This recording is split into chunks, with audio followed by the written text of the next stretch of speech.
नोंनि आंनि गोबायग्रा। दुखुथिया सुबुंनि मेगनाव मोदैया रथ' रथ' बोहैयो, बेखौथ' बयबो मिथिखायो। थांनाय सम आरो बुब्लिया थारैनो गोसोखांथाव जारिमिन जाना थालाङो। नोंनि आंनि गोबाय देरा, जाय देरायाव दं बयनिबो गांसे सावगारि, जायखौ नुयोब्ला बिखा बिख्लो गोजोनग्लायो।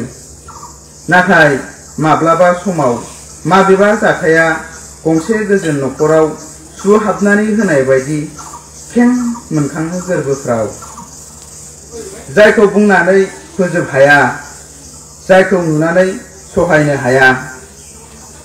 दा बैसोफ्रा रागलांबाय, खर'आ गोमोन जालायबाय।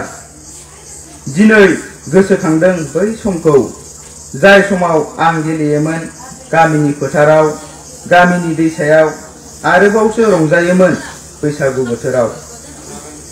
दा बेफोर समखौ बहा मोनबावगोन? आंनि गोजाम डायरियाव नागिरबायो आं मा मावबोखो। आंनि गोसोखांथियाव दांग्रोमो आं मा मा मोनबोखो, मा होबोखो, सोरनिफ्राय मा लाबोखो। दिनै नैबे समाव हां थिफुं थिफुं लानाय बे जिउआ माब्लाबादि फोर बिरलांसिगोन बेखौ आं हमदां हाखाबाय। नाथाय थांनायनि आगोल बयखौबो जयै नुफिननायमोनब्ला गोसोआ बेसे खुसि जागौमोन, बेखौ आं फोरमायस' हाला नोंसोरनि सिगाङाव।